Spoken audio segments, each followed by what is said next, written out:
नमस्कार दोस्तों, मैं आपका स्वागत करता हूं अपने इस चैनल SKG मैथमेटिक्स में। आज का वीडियो उन बच्चों के लिए बहुत ही खास है जो लोग BHU BSc mathematics 2021 entrance exam की तैयारी करने वाले हैं।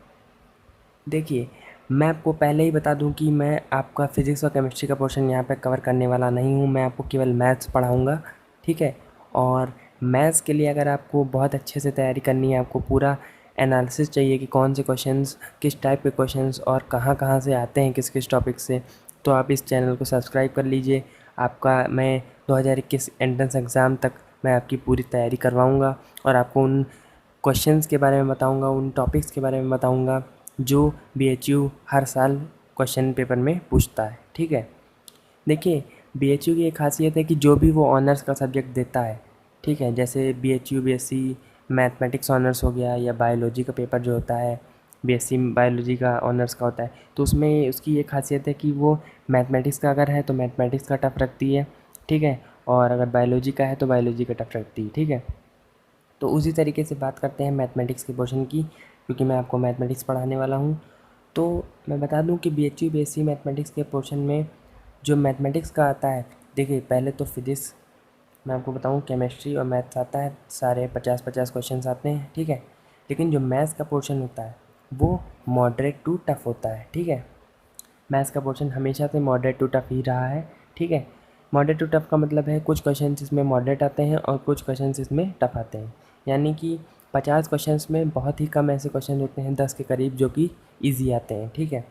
तो इसके लिए अगर आपको आराम से करना है तो आपके पास प्रॉपर प्लानिंग होनी चाहिए कि आपको कौन से क्वेश्चन अटैम्प्ट करने हैं, कौन से छोड़ने हैं और किन को टाइम देना है और किन को टाइम नहीं देना है, ठीक है। प्रॉपर प्लानिंग से मेरा मतलब है कि मान लीजिए आपके एग्ज़ाम में 50 क्वेश्चंस आते हैं, मान लीजिए कि आते ही हैं 50 क्वेश्चंस, ठीक है। तो आपको अगर सिलेक्शन चाहिए तो आपको 30 क्वेश्चन सही करके आना होगा, ठीक है। अगर आपको अच्छी रैंक के साथ सिलेक्शन चाहिए और आपको बाद में हॉस्टल भी चाहिए तो आपको 30 क्वेश्चन मैथ्स के करने ही होंगे, सही वो भी, ठीक है। और जो नेगेटिव हो जाते हैं वो अलग बात है, ठीक है। तो 30 क्वेश्चन आपको सही करने हैं मैथमेटिक्स के पोर्शन में, और वो 30 क्वेश्चन वो होंगे आपके जो आपको अच्छे से आते होंगे और जो कम समय में आराम से हो जाए, क्योंकि हर क्वेश्चन को करने के लिए आपको 1 ही मिनट मिलता है, ठीक है। तो आप अगर 30 क्वेश्चन करने हैं आपको, तो 20 मिनट जो आपके एक्स्ट्रा बच गए 50 क्वेश्चनों में, वो आपको इन्हीं क्वेश्चनों में देने हैं और टाइम वो आपको इन्हीं क्वेश्चंस में देना है और आपको इन क्वेश्चनों को सही करके आना है, ठीक है। उसके लिए जो प्लानिंग होनी चाहिए आपके पास वो ये होनी चाहिए कि आपको पता होना चाहिए कि आपको कौन सा क्वेश्चन अटेम्प्ट करना है। अगर आप किसी फर्जी क्वेश्चन में जो आपका टाइम बर्बाद करे, अगर उसमें घुस जाते हैं, तो आपका पक्का है ये कि वो आपका 2 से 3 मिनट ले जाएगा और आपका 1-2 जो और क्वेश्चंस होंगे वो आप नहीं कर पाएंगे, ठीक है। तो उसके लिए आपके पास क्या होनी चाहिए, उसके लिए आपके पास होनी चाहिए कॉन्सेप्ट एनालिसिस, ठीक है, कि कहाँ से पूछा जाता है, हर साल BHU कहाँ से क्वेश्चंस पूछ रहा है। देखिए, इस बार का जो पेपर 2020 का रहा, 2020 का मैथ्स ऑनर्स का पेपर, तो उसमें एक बात ये ड्रास्टिक आई कि वेक्टर 3D जिससे हर साल 7 से 8 क्वेश्चंस पूछे जाते थे, उससे केवल 3 से 4 ही क्वेश्चन आए। 7 से 8 क्या 10 क्वेश्चंस तक पूछे जाते थे, ठीक है, तो उससे केवल 3-4 ही क्वेश्चन आए, ठीक है। तो और ये BHU की खासियत है कि वो खासियत मान लीजिए या कमी है कि वो अपना पैटर्न कोई फिक्स्ड नहीं रखे है कि इससे इतना लगभग हर साल पूछेगा ही, वो किसी से भी कितना भी पूछ सकता है, ठीक है।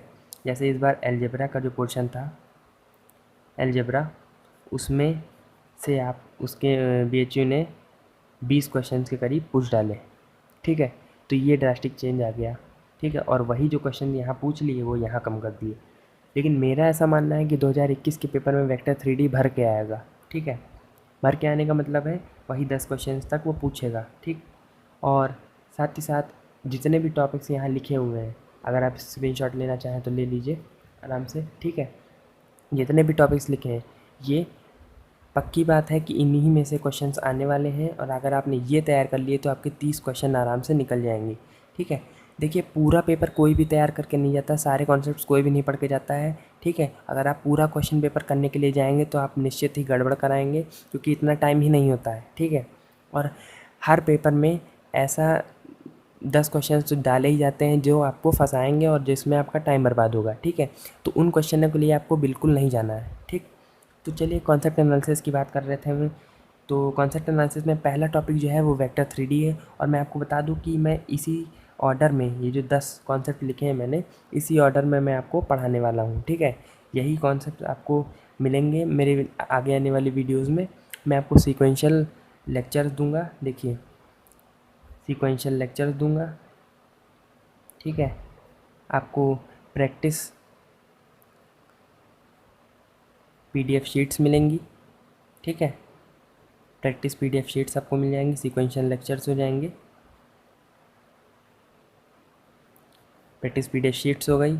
और आपके टेस्ट के लिए आपको मैं PDF के माध्यम से आपके टेस्ट सीरीज़ दूंगा एक, ठीक है, हर एक टॉपिक के ऊपर, ठीक है।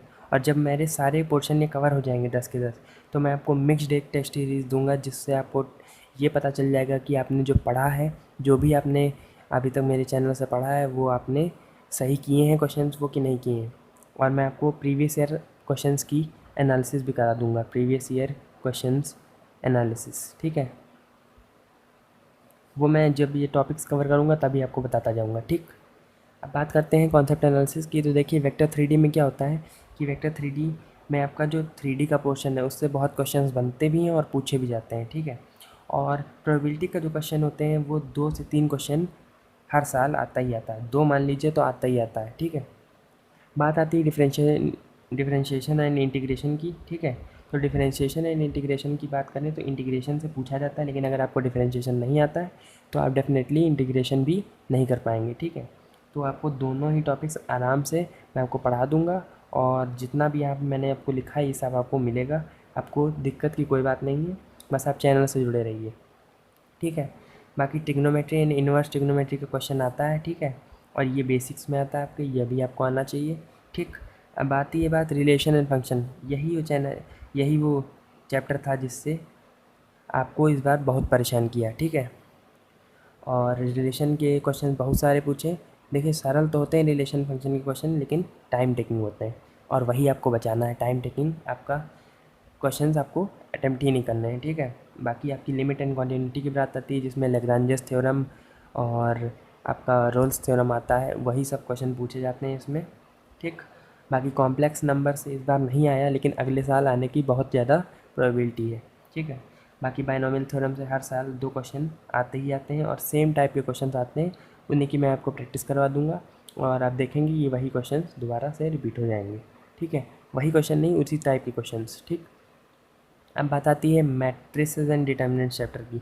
इसमें बेसिकली फार्मूला बेस्ड क्वेश्चन जो पूछते हैं वो, ठीक है, इसको मिलाते हैं ये लोग प्रोबेबिलिटी वाले चैप्टर्स के साथ, ठीक है। प्रोबेबिलिटी के चैप्टर के साथ इसको मिला देते हैं और उसमें प्रोबेबिलिटी का एक क्वेश्चन बन जाता है, ठीक है। ज़्यादा डीप नहीं पूछते हैं, लेकिन हाँ ऐसा रहता है कि लेवल मेंटेन रखते हैं, ठीक है। और बाकी बात आती है आपकी AP GP और HP की। तो ये क्वेश्चन बहुत पूछा जाता है, बहुत ही नॉर्मली बच्चे इसको नहीं पढ़ते हैं, और बहुत सरल क्वेश्चन आता है, बहुत आसानी से लगता है, और ये आपको टॉपिक बहुत आसानी से आना चाहिए, ठीक है।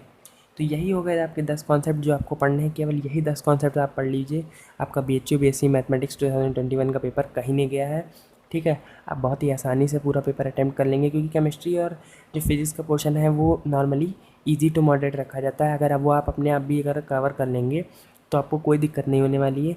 मैथमेटिक्स का पोर्शन जो टफ होता है वो आपका मैं कवर करवा दूंगा बहुत ही आसानी से, और आपके 50 क्वेश्चन में 30 क्वेश्चन जो सही करवाने की ज़िम्मेदारी है वो मेरे ऊपर है। बस आप चैनल से जुड़े रहिए और मेरे वीडियोस को, लेक्चर्स को सीक्वेंशियली देखते रहिए और अपना प्यार देते रहिए। और आज की वीडियो में इतना ही। मैं अगला जो वीडियो लाऊंगा उसमें आपके लिए वेक्टर 3D से शुरुआत करूंगा, ठीक है। तो आप जुड़े रहिए, और आपको कोई भी दिक्कत हो, कोई भी क्वेरी हो तो आप कमेंट सेक्शन में बताइए, मैं उसका जवाब ज़रूर दूंगा। तो मिलते हैं नेक्स्ट वीडियो में, धन्यवाद।